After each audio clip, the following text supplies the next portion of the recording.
"Can I have the leftovers?" asked the pregnant homeless woman to the millionaire in the cafe. Amber Wilson swallowed hard as she watched the man in the impeccable suit finish his meal at the next table. Her stomach had been aching for 2 days, and the smell of the half-eaten turkey sandwich he'd left behind made her mouth water involuntarily. With trembling hands resting on her 6-month belly, she slowly approached the table where the businessman was checking emails on his phone. "Excuse me, sir," she whispered, her voice barely audible. "Are you going to eat that?" Michael Thompson looked up from his phone and for the first time noticed the young woman, around 25, standing beside him. The worn wool hat couldn't fully hide her messy brown hair, and the loose clothes didn't disguise her pregnant state. "What was that?" he asked, confused. "The rest of your sandwich." Amber pointed timidly at the plate. "Can I have it?" "Only if you're not eating anymore." The question hit him like a punch to the gut. Michael glanced around the busy cafe in the heart of New York City, realizing other customers had noticed the situation. Some whispered among themselves, while others looked away uncomfortably. "You're asking me for leftovers?" Disbelief colored his voice. Amber lowered her head, her cheeks burning with shame. "I'm sorry to bother you. I just thought, since you weren't going to eat it." "Hey, miss!" The cafe manager appeared like lightning, striding purposefully toward them. "You can't disturb our customers. I'll have to ask you to leave." "No, wait." Michael raised his hand, surprising even himself. Something about the desperation in the young woman's eyes made him hesitate. "She's not bothering me." The manager stopped, confused. "But Mr. Thompson, our establishment has standards." "It's fine, Jessica," he said, recognizing the employee from his regular visits. "I'll handle this." Amber took advantage of the distraction and quickly grabbed the half-eaten sandwich, biting into it as if she hadn't eaten in days. The simple taste of bread and turkey seemed like the best meal she'd ever had. "Slow down," Michael said, concerned. "You'll make yourself sick eating like that." She stopped chewing and looked at him with tears in her eyes. "I'm sorry. It's been a while since I had something warm." Dear listener, if you're enjoying the story, don't forget to like and especially subscribe to the channel. It helps us a lot as we're just starting out. Now, back to the story. Michael felt something stir in his chest, a sensation he hadn't experienced in years. He signaled to the waitress. "Bring a full meal plate," he ordered, "and an orange juice." "You don't have to." Amber shook her head vigorously. "I just wanted the leftovers. I can't pay."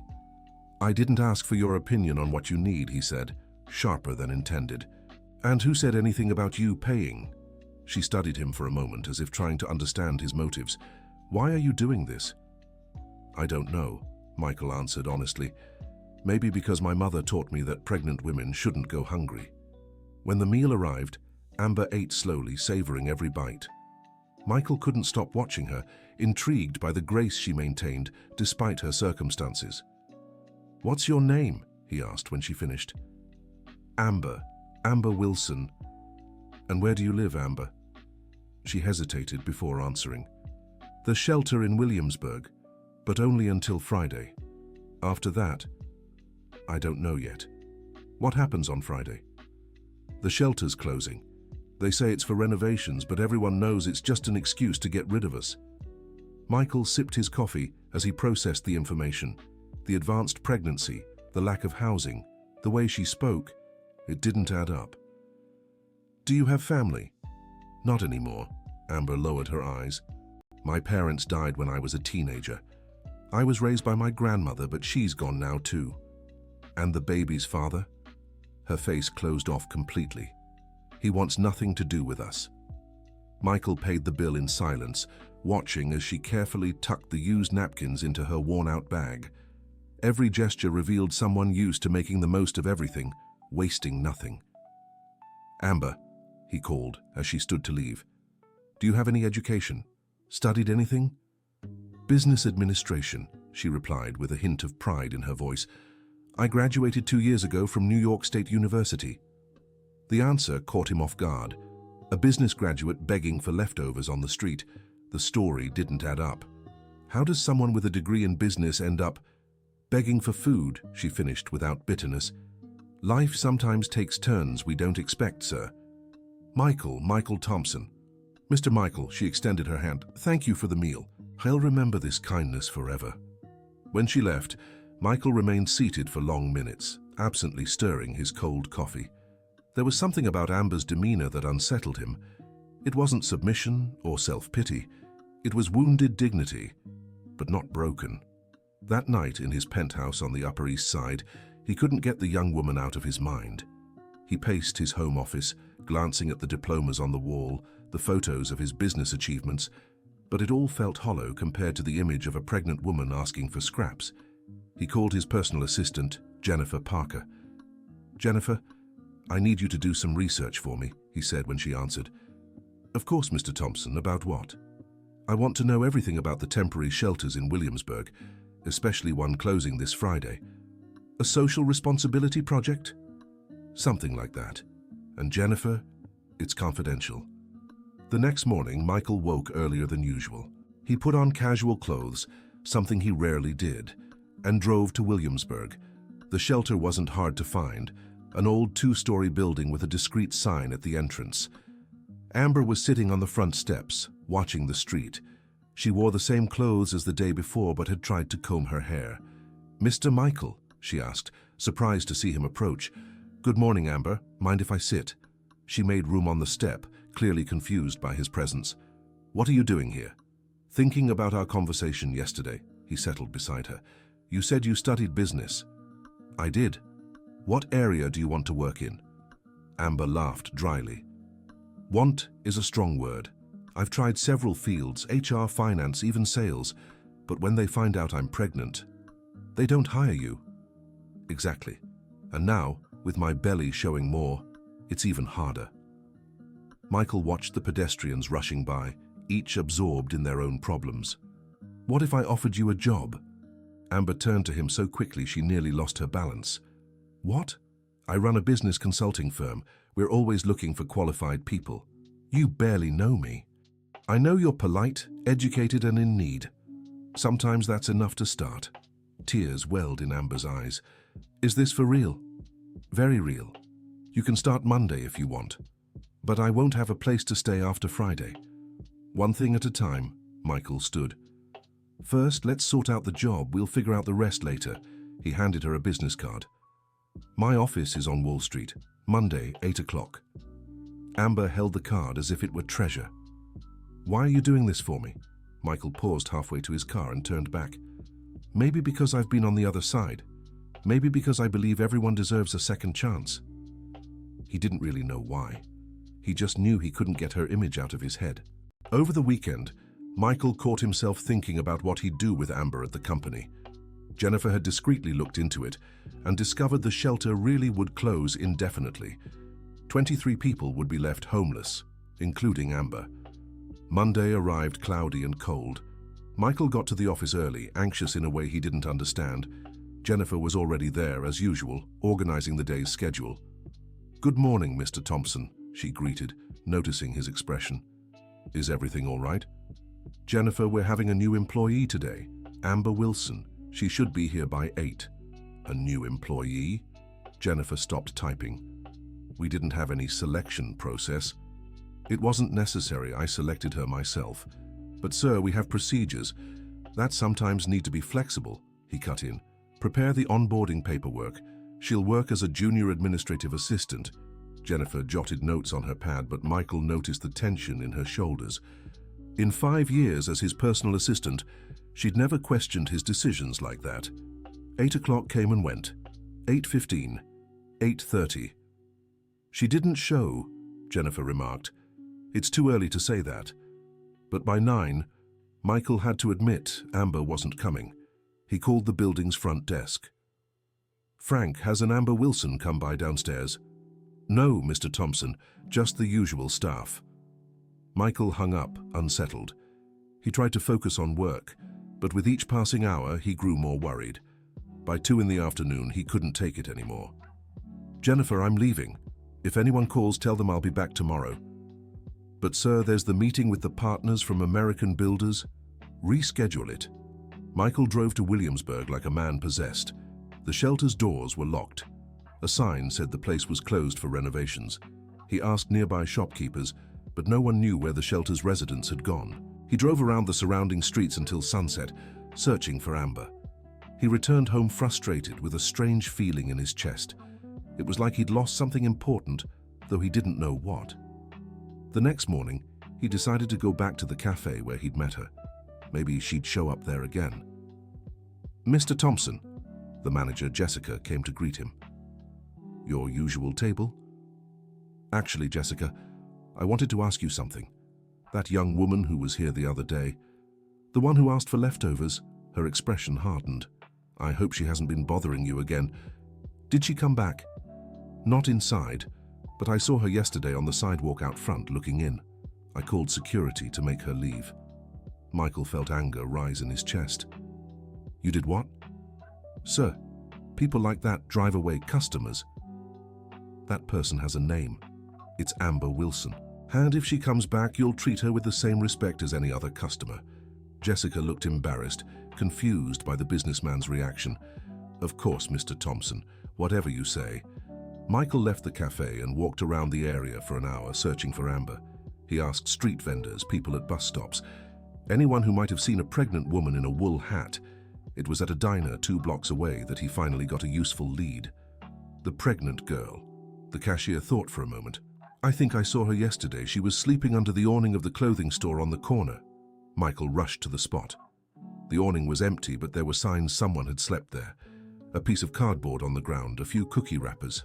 "Can I help you?" A police officer approached. "I'm looking for someone, a pregnant woman who might have slept here." "Oh yeah, I saw her earlier." "I told them to move on because we can't just stay stuck here. I think she went toward downtown." Michael thanked him and got back in the car. On the way back to the office, he stopped at traffic lights, scanning sidewalks, parks, anywhere a homeless person might be. Dear listener, if you're enjoying the story, don't forget to hit the like button and especially to subscribe to the channel. It really helps those of us just starting out. Now, back to the story. Once back at the office, he found Jennifer organizing papers on his desk. "Did you resolve the issue, Mr. Thompson?" "What issue?" "I assumed your sudden departure yesterday was to handle some urgent matter." Michael studied her for a moment. In the 5 years they'd worked together, Jennifer had always been efficient, dedicated, and discreet, but something in her tone unsettled him. "Jennifer, did you do anything on Monday? Give any specific instructions to reception?" "What do you mean?" "Amber Wilson was supposed to start working. Did you tell someone not to let her upstairs?" Jennifer hesitated for a split second before answering. "Of course not, sir. Why would I do that?" But Michael knew his assistant well and caught the disguised nervousness. "Jennifer, I need the truth." She sighed and dropped the papers on the desk. "Fine. Yes, I instructed reception, but it was for your protection, Mr. Thompson." "My protection?" A homeless woman showing up here, claiming she had a guaranteed job. It seemed like a scam. People like that will spin any story to get money. The revelation hit Michael like a punch. "How dare you make a decision like that?" "Sir, I'm sorry, but in 5 years I've never seen you act so impulsively. A stranger asking for leftovers suddenly gets a job? It didn't seem right." "And who said you get to decide what's right in my life?" Jennifer lowered her head. "I'm sorry. I thought I was protecting you and the company." Michael forced himself to take a deep breath. Yelling at Jennifer wouldn't solve anything. "Did you look into her? Just a basic check, to make sure she wasn't a fraud." "And what did you find?" Jennifer opened a folder on the desk. "Amber Wilson, 25, business administration degree from New York State University. Worked at the accounting firm Reynolds and Partners until 6 months ago." "Why did she leave?" "She was fired. They cited irregularities in the files she handled." Michael's stomach dropped. What kind of irregularities? Suspected embezzlement. Nothing was proven, but enough for termination. Silence filled the room. Michael looked out the window, watching the bustle of Wall Street. "Anything else?" "Her ex-husband is Jason Miller, works as a salesman at a car dealership. They filed for separation 4 months ago." "Why?" "I couldn't find that out." Michael picked up the folder and flipped through the documents. Employment contracts, academic records, marriage and separation certificates. Amber's life reduced to cold paperwork. Where did you get this information? I have contacts at several firms. It wasn't hard. Jennifer, I want you to set up a meeting with the owner of Reynolds and Partners. Today, if possible. Sir? And I want you to find Amber Wilson. Use whatever resources you need. But sir, after what we've learned... Jennifer, Michael cut her off firmly. You've already made too many decisions on your own. Now you'll do exactly as I ask. 2 hours later, Michael was seated in Walter Reynolds' office, a man in his 50s with a prominent belly and cigarette breath. Michael Thompson? What an honor. Walter stood to greet him. How can I help? I need to know about a former employee of yours. Amber Wilson. Walter's smile faded slightly. Amber? Why the interest? She applied for a position at my company. I need references. Well... Walter settled into the chair, visibly uncomfortable. Amber was a good employee, very dedicated. Was? Unfortunately, we had to let her go. Behavioral issues. What kind of issues? Walter shuffled the papers on the desk, avoiding Michael's gaze. Suspected financial irregularities. Nothing proven, mind you. But we couldn't take any risks. Irregularities like what? Possible embezzlement. Accounts that didn't add up. Michael leaned forward. Walter, I'll be direct. I'm considering hiring Amber. I need to know exactly what happened. Walter was silent for a long moment. Look, Michael, off the record. The girl is a good professional, but she rejected certain advances, and that created a complicated situation. Advances? From my partner, Gregory. He has a habit of making passes at younger employees. Amber didn't accept it, so he fabricated this embezzlement story to get rid of her. The revelation hit Michael like a bolt of lightning. Are you telling me she was fired for refusing harassment? I didn't say that officially. Walter stood up nervously. And I'll deny it if anyone asks, but between us, that's what happened. Michael left the meeting seething with anger. Amber had been a victim of harassment, unfairly fired, abandoned by her husband while pregnant, and even barred from working by her own assistant. In the car, he called Jennifer. Any luck finding her? Not yet, sir, but I'm trying. Try faster. Michael spent the rest of the afternoon driving around the city, searching for Amber. He visited other shelters, spoke with social workers, asked at health clinics. Nothing. By nightfall, he was exhausted and frustrated. He stopped at a gas station to refuel and buy water when he saw her. Amber was sitting on the sidewalk across the street, leaning against the wall of a closed pharmacy. Even from a distance, Michael could see she looked different, thinner, more worn out. He dashed across the street without caring about the traffic. Amber! She lifted her head and for a moment didn't seem to recognize him. When she finally did, she tried to stand quickly but staggered. Mr. Thompson, what are you doing here? Looking for you, he knelt beside her. Are you okay? I'm fine, she lied, forcing a smile. Michael noticed her clothes were even dirtier, and she looked like she hadn't eaten in days. Why didn't you show up on Monday? Amber lowered her eyes. I did, but they wouldn't let me up. They said there was no Amber Wilson on the new employee list. Guilt tightened Michael's chest. There was a misunderstanding. My assistant... You don't need to make excuses, Amber interrupted. I get it. People like me don't get jobs at companies like yours. People like you? Pregnant, homeless, with a questionable past. Michael realized she knew about the investigation. Amber, I know what happened at Reynolds and Partners. She stared at him in surprise. You know. I spoke with Walter today. I know about his partner's harassment. I know you were fired unfairly. Tears began rolling down Amber's face. Then you know no one else will hire me. Once you're accused of embezzlement, even without proof, your career is over. Not if I can help it. Michael stood and held out his hand to her. Come on, you're going to work with me. For real this time. Mr. Thompson, I appreciate the kindness, but... Amber, he interrupted. You need to trust someone. And I need competent employees. We can help each other. She hesitated for a long moment before taking his outstretched hand. I'll take you to a hotel, Michael said. You need a shower, food, and a decent night's sleep. I can't accept that. You can and you will.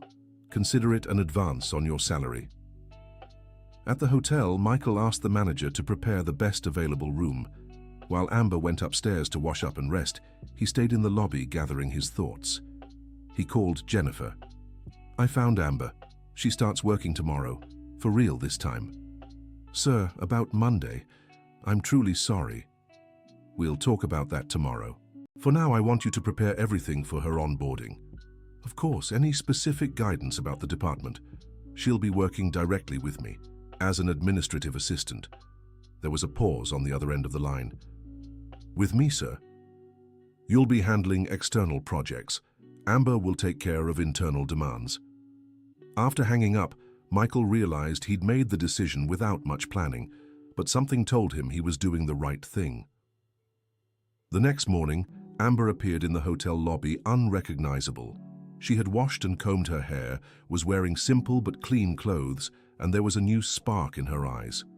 Ready for your first day of work? Michael asked. More than ready, she replied with a genuine smile, the first since they'd met. On the way to the office, Amber stayed quiet, watching the city through the car window. What's on your mind? Michael asked. How life can change in an instant, she said. Yesterday I was sleeping on the street. Today I'm going to work at one of the most respected companies in New York City. And how do you feel about that? Scared, she admitted, and hopeful at the same time.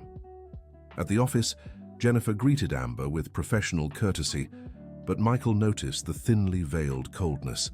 He introduced the new employee to the rest of the team, who welcomed her with polite curiosity. Amber will be working directly with me, Michael explained at the morning meeting. She'll handle internal reports and project tracking. Throughout the first day, Michael discreetly observed how Amber adapted to the environment. She asked smart questions, took detailed notes, and demonstrated solid administrative knowledge. How's she doing? He asked Jennifer at the end of the day. Well, Jennifer admitted, clearly reluctant. Very well, actually. She grasps instructions quickly and doesn't make basic mistakes. Any concerns? Jennifer hesitated. Sir, can I speak frankly? You always can. I don't understand why you're doing this. In 5 years, I've never seen you get personally involved with employees like this. Michael pondered the question on his way home. Why was he doing this? Why had a stranger, a pregnant woman, affected him so deeply? The answer came like a flash as he passed the building where he'd grown up in Queens. He remembered his mother, Mrs. Margaret, pregnant with his younger brother, having to ask neighbors for help when there wasn't enough money for food. He recalled how she cried in secret when she thought he wasn't looking, how she humbled herself, working extra shifts to support her children after their father abandoned them. Amber reminded him of his mother, the same dignity in adversity, the same determination to protect her child even when all seemed lost. The next morning, Michael arrived at the office resolved to have an honest talk with Amber. He found her organizing reports at the desk that had been prepared for her. Good morning. How was your first night at the hotel? Wonderful, she said with a smile. I hadn't slept in a real bed in 2 weeks. Amber, we need to talk about your living situation. You can't stay at the hotel indefinitely. Her smile faded. I know. I've been looking for boarding houses or shared places that take pregnant women, maybe with the salary. I have a better proposal, Michael interrupted. I have a small apartment in Chelsea that was being rented out.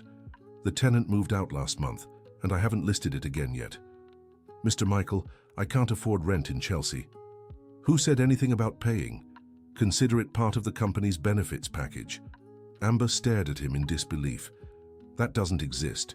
No company offers free housing. Mine does. For employees in special circumstances. Special circumstances? Pregnant women without family support. Michael made up on the spot. It's a pilot social responsibility program. It was a lie, but it sounded convincing even to him. Amber fell silent for a long moment. Why are you doing all this for me? Michael sat in the chair across from her desk. Can I be honest? Please. You remind me of someone very important. My mother. She went through something similar when I was a child. What happened to her? She fought hard to raise us alone, worked 3 jobs at times, never gave up, never surrendered. And look how I turned out.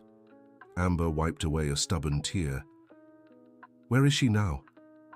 She passed away 5 years ago, cancer, but she lived to see her struggle was worth it. I'm sure she'd be proud of the son she raised. I hope so, Michael said, and I hope I can repay a little of what she did for me by helping you. Dear listener, if you're enjoying the story, don't forget to like and especially subscribe to the channel. It helps us newcomers a lot. Now, continuing. That afternoon, Michael took Amber to see the apartment. It was a simple 2-bedroom but well located, with basic but well-kept furniture. It's perfect, she said, walking through the rooms. Much better than I could have dreamed. The larger bedroom can be yours. The smaller one can be the baby's room when they arrive. Amber stopped at the living room window, looking at the busy street below. Mr. Michael, I need you to know something. What? I'm not someone who accepts favors easily. I've always managed on my own, but now... She rested a hand on her belly. Now it's not just about me. I understand. I'll accept your help. But I want you to know I'll work hard to deserve it. And one day I'll repay everything you're doing for me. Amber, this isn't a loan. It's an opportunity. For both of us. How so? You're giving me the chance to be a better person, to do something that truly matters. That's priceless. In the following weeks, Amber settled into both the apartment and her job. Her professionalism quickly became evident, and she earned her colleagues' respect. Jennifer, however, kept a polite but cold distance. Michael noticed the tension between the 2 women, but hoped time would resolve it. Then, on a Thursday morning, everything changed. Amber was in the office kitchen making coffee when she heard raised voices from Michael's office. One was a familiar female voice. I can't believe you brought her here to work, someone shouted. Jason, lower your voice, Michael replied. Amber dropped the cup she was holding. Jason, her ex-husband, was here. She rushed to Michael's office and found Jason yelling, gesturing wildly. He was thinner than she remembered, unshaven and disheveled. What are you doing here? Amber asked. Jason turned to her, eyes blazing with anger. I came for my wife and child. Ex-wife, Amber corrected. And you left, remember? Said you didn't want to be a father. I was confused. I made a mistake. Michael stepped between them. I think you two should talk privately. No, Amber said firmly. Whatever he has to say can be said in front of you. Jason glared at Michael. So this is the guy bankrolling you? Must be real nice, huh, Amber? Found yourself a sugar daddy to support you and the baby. Enough, Michael exploded. You won't disrespect her in my presence. And who are you to interfere in our marriage? We don't have a marriage anymore, said Amber, her voice trembling with emotion. You left when I needed you the most. But now I'm back. I want to try again. It's too late, Jason. It's because of him, isn't it? Jason pointed at Michael. Got involved with your boss and now think you're in a better situation. The accusation made Amber flush with anger. How dare you? Mr. Thompson helped me when I was at rock bottom, that's all. No one helps someone like that without wanting something in return. Michael took a step toward Jason. I think you'd better leave, now. I'm not leaving without my wife. She's not your wife anymore, and she clearly doesn't want to go with you. Jason looked from one to the other, realizing he had no support. Fine, Amber, but this isn't over. I'll fight for custody of my child. What child? Amber laughed bitterly. You said you didn't want to be a father. Ran away when you found out I was pregnant. And now you want parental rights? People change. Some change. Others only show up when they think they can take advantage. Jason stormed out, slamming the door, but not before throwing a hateful glare at Michael. When they were alone, Amber collapsed into a chair, shaking. I'm sorry about that, she said. I never thought he'd show up here. How did he know where you worked? I don't know. But Jason's always been persistent when he wants something. Michael sat beside her. Are you okay? I am now. But he mentioned fighting for custody. That scares me. He has no legal ground. He abandoned you while pregnant. Any judge would take that into account. But he has a steady job, owns a home. I only have this place thanks to your kindness. Amber, you have so much more than that. You have character, determination, love to give your child. That's worth more than anything material. That afternoon, Jennifer knocked on Michael's office door. Can I come in? Of course. She sat with a serious expression. I need to tell you something about Jason. What? He didn't just show up here by chance. Someone called him. Michael felt his stomach drop. Who? Jennifer lowered her eyes. Me. You did what? I reached out to him and told him Amber was working here. I thought he had a right to know. Anger surged through Michael like a wave. How dare you meddle in another employee's personal life? Sir, I just thought you didn't think. You acted on your own yet again. Jennifer began to cry. I'm sorry, I just didn't think it was right for her to hide where she was from him. Jennifer, Amber is 7 months pregnant. She's finally getting stable. And you brought the man who abandoned her back into her life. I didn't know he'd abandoned her. Because it wasn't your business to know. Michael slammed his hand on the desk. Jennifer, you've crossed every line. What's going to happen to me? Michael took a deep breath, trying to control himself. You'll get a formal warning, and if you interfere in Amber's life again, you're fired. Am I clear? Crystal clear. After Jennifer left, Michael sat alone in his office, reflecting on the situation. In less than 2 weeks, 2 people had questioned his intentions toward Amber. First Jason, now Jennifer. Was he really acting out of kindness alone? Or was there something more he didn't want to admit? The answer unsettled him more than he cared to acknowledge. In the days that followed, Amber was visibly shaken. She worked as efficiently as ever, but Michael noticed she kept looking over her shoulder, as if expecting Jason to appear at any moment. Has he tried to contact you again? Michael asked one morning. Not in person, but he's called several times. Want to talk? And do you want to? I don't know, admitted Amber. Part of me is curious about what he has to say. The other part is scared. Scared of what? That he might convince me. Jason has always been very persuasive. That's how he won me over the first time. Michael felt something strange in his chest when he heard that. Jealousy. Impossible. Amber, you're stronger than you think, and smarter too. Trust your instincts. What if my instincts are wrong? Then you'll learn from the mistake and move on. But at least it'll be your decision. That afternoon, Amber decided to answer one of Jason's calls. Hello. Amber, thank God, I've been calling for days. What do you want, Jason? To see you, to talk for real, no fighting, no accusations. Amber hesitated. Jason, please, one last conversation. If after that you never want to see me again, I'll respect that. Against her better judgment, Amber agreed to meet him at a cafe near the office. She arrived already regretting it, but Jason was already waiting. He had cleaned up, shaved, fresh clothes, flowers in hand. You look beautiful, he said as she approached. Jason, let's get straight to the point. What do you want? They sat at a table in the corner. Jason seemed nervous, fidgeting with the napkin. I want to try again. The two of us. Our family. What family? You left when you found out about the baby. I know I was a coward, but I was scared, Amber. The idea of being a father terrified me. And now it doesn't terrify you anymore? Now I understand that's what was missing in my life. A real family. Amber watched him silently. What changed, Jason? Why did you come back? You. It's always been you. These months apart made me realize the mistake I made. Funny, because when I was 3 months pregnant and begging you to stay, you said you weren't ready to be a father, that our relationship had been a mistake. Jason looked down. I was scared, immature, but now Now what? Now that I've managed on my own, that I've found stability, you decide to come back. It's not like that. Then what is it? Jason hesitated before answering. I heard you're working for some rich guy, living in his apartment. It clicked for Amber. You're afraid I'm doing fine without you. That's not it. Yes, it is. You didn't come back because you love me or want to be a father.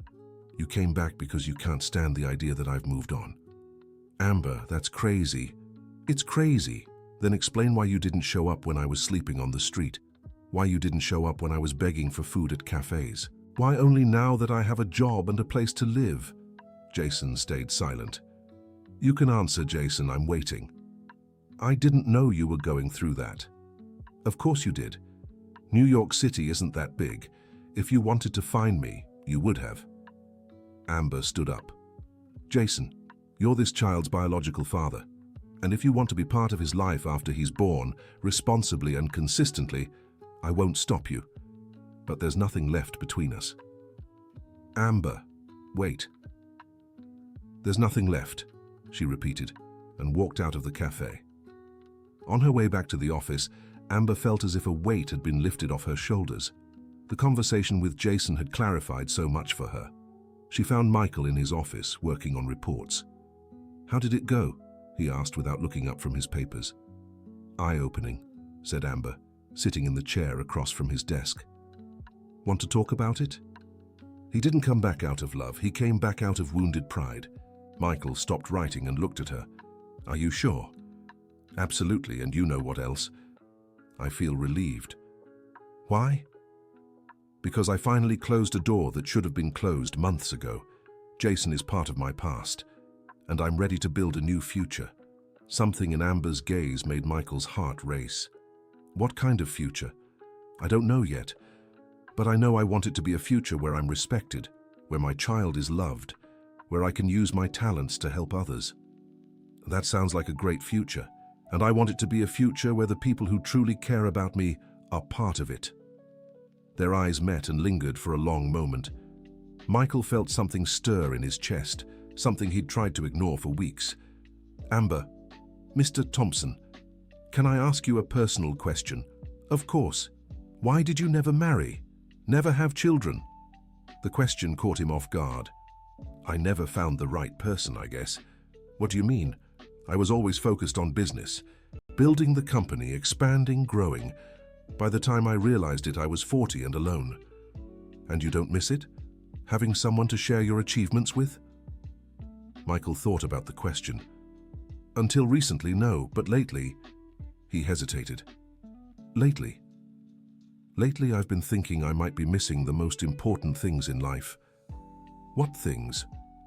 Real companionship. Someone who cares about me for who I am, not what I have. The chance to be a father. Amber smiled. It's not too late for any of that. You think so? I'm sure of it. That night, Michael went home with his mind full of tangled thoughts. Was he falling for Amber? Could such strong feelings have developed in such a short time? And even if they had, what could he do? She was pregnant, vulnerable, dependent on him professionally. Any move he made could be seen as taking advantage. But the feelings were there, growing stronger with each day, each conversation, each of her smiles. The next day, Jennifer asked to speak with Michael. What is it? I want to apologize again for what happened with Jason, and I want to explain why I acted that way. Jennifer, please, let me talk, she interrupted. In 5 years working with you, I've never seen you show interest in anyone. I always thought maybe one day. The implication hung in the air. Jennifer, I know it was just my illusion. You've always been professional, never open to anything beyond work. But when I saw you getting so involved with Amber, you were jealous. Yes, she admitted, her cheeks red. And I acted petty. I'm sorry. Michael was silent for a moment. Jennifer, you're an excellent professional, but what happened was serious. I need to be able to trust my team. I understand, and I want to earn back your trust. How? By working hard, being loyal, and helping Amber with whatever she needs. Michael studied her, gauging her sincerity. All right, but this is your last chance. I understand. And thank you. In the weeks that followed, the office dynamic shifted. Jennifer began treating Amber with genuine respect, even offering help as her pregnancy grew more difficult. Amber, in turn, flourished at work. Her ideas were heard and implemented, and she began to feel truly valued. Michael watched from a distance, proud of her professional growth, but wrestling with his own feelings. Then, one Friday afternoon, everything changed again. Amber was organizing files when a sharp pain shot through her abdomen. She tried to ignore it, but the pain returned, stronger. "Ow!" she groaned, clutching her stomach. Michael rushed out of his office. "What's wrong?" I think I'm having contractions," she said, her face pale. "But you're not even 8 months yet." 7.5, she corrected, breathing heavily. "But something's wrong." Michael didn't hesitate. He grabbed his car keys and helped her up. "We're going to the hospital now." On the way, Amber squeezed his hand tightly with each contraction. "What if something happens to the baby?" she asked between tears. "Nothing will happen," said Michael, driving as fast as traffic allowed. "You and the baby will be fine." At the hospital, Amber was immediately taken for tests. Michael stayed in the waiting room, pacing back and forth like a caged lion. 2 hours later, the doctor appeared. "Family of patient Amber Wilson?" "That's me," Michael said without thinking. "She's fine. It was her body's warning due to stress, but both she and the baby are stable." "Can I see her?" "Of course, but she needs complete rest for the next few weeks." Michael found Amber connected to monitors, but conscious and smiling. "How are you feeling?" "Better. The doctor said it was just a scare." "Thank God." Amber studied him for a moment. "You told the doctor you were family?" Michael blushed. It was instinct, the only way to get information. "I don't mind," she said softly. "Honestly, you've been more family to me than people who actually are." "Amber." "Let me finish," she interrupted. "These months working with you, living in the apartment you arranged, made me realize something." "What?" "That family isn't just who you're born with. It's who chooses to stand by you when things get hard." Michael felt his eyes well up. "You've become family to me too." "Really? Not just an employee you're helping? Amber, you're so much more than that. He stopped, unable to finish. "I'm what?" "You're the bravest person I've ever met. The most determined, the most important." "Important to you?" Michael nodded, not trusting his voice. "Michael," she said, using his name for the first time without formality. "Can I confess something?" "Of course. You've become very important to me too, more than you should be." "Why more than you should?" "Because you're my boss. Because I'm pregnant. Because my life's still a mess." "What if none of that mattered?" Amber held his gaze. "Would it matter to you?" "Only one thing matters to me," Michael said, finding courage. "That you're happy. You and your child." "Our child," she corrected gently. "What?" "If you want to be part of his life, he'd be ours." The words hit Michael like lightning. He moved closer and took her hand. "Are you sure about this?" "I've never been more sure of anything." Michael leaned down and kissed her forehead. "Then yes, it'd be an honor to help raise this boy." "Actually," Amber smiled, "the doctor just told me it's a girl." "A girl?" Michael's face lit up. "A girl who'll be lucky to grow up with the most honorable man I know as her father." Tears rolled down Michael's face. "Amber, You what?" "I think I'm falling in love with you." "Think. I know." "Good," she whispered, squeezing his hand. "Because I'm already completely in love with you." Their kiss was gentle, full of promise. When they parted, Amber smiled. "I think our daughter approves." "Our daughter, if you want." Michael kissed her hand. "I do. More than anything in the world." In the following months, as Amber rested, Michael personally cared for her. He worked from home to stay close, prepared balanced meals, attended every doctor's visit. Their bond grew naturally. They talked for hours about everything and nothing, discovering unexpected connections. Michael shared stories of his difficult childhood. Amber spoke of her dreams. "Know what I want to do when this girl's born?" Amber asked one afternoon, rubbing her belly. "What?" "Creating a program to help other pregnant women in vulnerable situations." "What do you mean?" "Using your company as a base, offering job opportunities, temporary housing, medical support." Michael stopped reading the report in his hands. "That's a brilliant idea." "You think so?" "More than that. I think it's exactly what our company was missing. A greater purpose. Our company."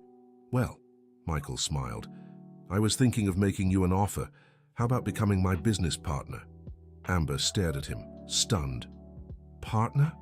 "Full partner. 50% of the company. You'd handle the social responsibility side, I'd keep managing traditional consulting." "Michael, this is crazy. I don't even have the money to..." "Who said anything about money? Your contribution would be your work, your ideas, your dedication." "Are you sure?" "I've never been more certain of anything. Alone, I built a profitable company. With you, I can build something that truly makes a difference in the world." Amber began to cry. "You're offering me everything I've ever dreamed of. Meaningful work, stability for my daughter, a partner who respects me, and love," Michael added. "So much love." "And love," she agreed, smiling through tears. Olivia's birth happened on a March morning, 2 weeks past her due date. Michael was in the delivery room holding Amber's hand when their little girl finally arrived. "She's perfect," he said, as the doctor placed the baby in his arms. "Just like her mother," Amber agreed, exhausted but radiant. Olivia had her mother's big dark eyes and a serene expression that melted Michael's heart instantly. "Hi, Princess," he whispered. "Daddy's here." Amber watched him cradle their daughter and knew she'd made the right decision. Michael would be a wonderful father, the kind who'd always be present, who'd put family first. In the months that followed, their lives settled into a routine filled with love and purpose. Amber gradually returned to work, focusing on developing the social program they'd envisioned. The Fresh Start project quickly became a reality. Michael's company began offering specific opportunities for women in vulnerable situations, including training, temporary housing, and psychological support. The first beneficiary was Brittany, a 20-year-old who'd escaped an abusive relationship. Then came Melissa, a single mother of 3 who'd lost her job. Within 6 months, the program had helped 15 women. "You know what makes me proudest about this project?" Amber said one evening as she watched Michael feed Olivia her bottle. "What?" "Every woman we help gets the same chance I had. The chance to start over, to prove their worth, to build a better future." "And they have you as their example," Michael replied. "You prove it's possible to turn your life around." "We prove it," Amber corrected. "Because this was only possible because you believed in me when I didn't even believe in myself." Michael settled Olivia into her crib and moved closer to Amber. "Amber, I have a question for you." "What?" "Will you be my wife?" The question wasn't entirely unexpected, but it still moved her deeply. "Of course," she answered, throwing her arms around him. They married 6 months later in a simple garden ceremony at the company. The women from the Fresh Start project were her bridesmaids. Olivia was the flower girl, carried by Jennifer, and Michael's speech moved everyone present. 2 years ago," he said, holding Amber's hands at the makeshift altar, "a courageous woman taught me that true wealth isn't measured by what we accumulate, but by what we share. That success isn't about what we achieve alone, but about how many lives we can positively touch." Amber turned me from a successful businessman into a complete man. She gave me a family, a purpose, a reason to be better every day. But more than that, she showed me that life's most important encounters happen when we least expect them. Who would have thought a simple question in a coffee shop would completely change the course of 2 lives? Amber cried through the entire speech, holding Olivia in her arms. When it was her turn to speak, she looked at Michael with all the love in the world. "Michael, when I asked for the leftovers of your sandwich, I was asking for so much more than food. I was asking for hope. I was asking for a chance. And you gave me far more than that. You gave me dignity when I'd lost mine. You gave me confidence when I doubted myself. You gave me love when I thought I didn't deserve to be loved. But most of all, you gave me the opportunity to become the person I always wanted to be, a strong, independent woman, able to help other women find their way." Today, looking at our daughter, our company, our social project, I know that moment in the coffee shop wasn't a coincidence. It was fate preparing something far greater than the two of us. And I promise to spend the rest of my life being worthy of all the love and opportunities you've given me. When they kissed, sealing their union, there wasn't a dry eye in the room. The celebration lasted late into the night, filled with moving speeches from women helped by the project, music, and endless joy. Jason showed up at the end of the party, sober and humble. "Amber, can I talk to you for a minute?" Michael tensed, but Amber touched his arm reassuringly. "It's okay." "I came to congratulate you," Jason said, "and to apologize for everything. Thank you. You look radiant, truly happy, and Olivia is beautiful." "Thank you, Jason. I know I don't deserve it, but would it be possible for me to meet my daughter, not to disrupt your lives, but to be part of hers, even in a small way?" Amber looked at Michael, who nodded. "We can talk about it, slowly setting boundaries and responsibilities. That's more than I deserve. Thank you." When Jason left, Michael wrapped his arms around Amber from behind. "Are you sure about letting him meet Olivia?" "I am. She deserves to know her biological father, but you'll always be her real dad." "How can you be so sure?" "Because a real dad is the one who stays, the one who wakes up in the middle of the night when she cries, the one who teaches her values, the one who protects and loves her unconditionally." "And you think I'm capable of that?" "I know you are, because you're already doing all of it." 5 years later, Michael and Amber's company had become a national benchmark for social responsibility. The Fresh Start project had helped over 300 women, many of whom now worked at the company itself. Olivia grew up strong and healthy, calling Michael Daddy, and maintaining a polite but distant relationship with Jason, who visited twice a month. One Saturday morning, Michael woke to find Amber in the kitchen, making coffee and gazing out the window of the apartment they now shared. "What are you thinking about?" he asked, embracing her from behind. "How surprising life is," she said, leaning against his chest. 5 years ago, I was asking for leftovers in a coffee shop. Today, I have a beautiful family, a job I love, a husband who supports me in everything. And a daughter who's the joy of our lives," Michael added, watching Olivia play in the living room. "You know what amazes me the most?" "What?" "How one act of kindness can transform not just the person who receives it, but also the one who gives it." "How so?" "You saved me that day in the coffee shop, but I think in some way you needed saving too." Michael reflected on her words. "You're right. I was living an empty life, focused only on work. You gave meaning to everything." "We saved each other," said Amber, turning to kiss him. "And we saved others along the way." At that moment, Olivia ran into the kitchen. "Daddy, Mommy, can we have breakfast together?" "Of course, sweetheart," said Michael, scooping the little girl into his arms. As the three of them sat at the table, Amber looked at the family she had built and smiled. A request for leftovers at a coffee shop had turned into the abundant life she'd always dreamed of. And it all started with a man who chose to look beyond appearances, who decided to help rather than judge, who turned a moment of need into an opportunity for love. On the kitchen wall, there was a framed photo from the first meeting of the Fresh Start project. Amber glanced at it and whispered a prayer of gratitude. Gratitude for the day she found the courage to ask for leftovers. Gratitude for the man who offered so much more than food. Gratitude for the family they built together. And gratitude for the hundreds of women who now had the same chance for a fresh start. Because sometimes the greatest abundance grows from the deepest scarcity, and sometimes asking for leftovers can be the first step toward a lifetime of plenty. The end. So, what did you think of this story of resilience and love? Do you believe a chance encounter can completely change two people's destinies? Share your thoughts below about Amber and Michael's journey. Which part moved you the most? If you know any similar real-life stories, tell us about them. And don't forget to like and subscribe for more heartwarming stories like this one.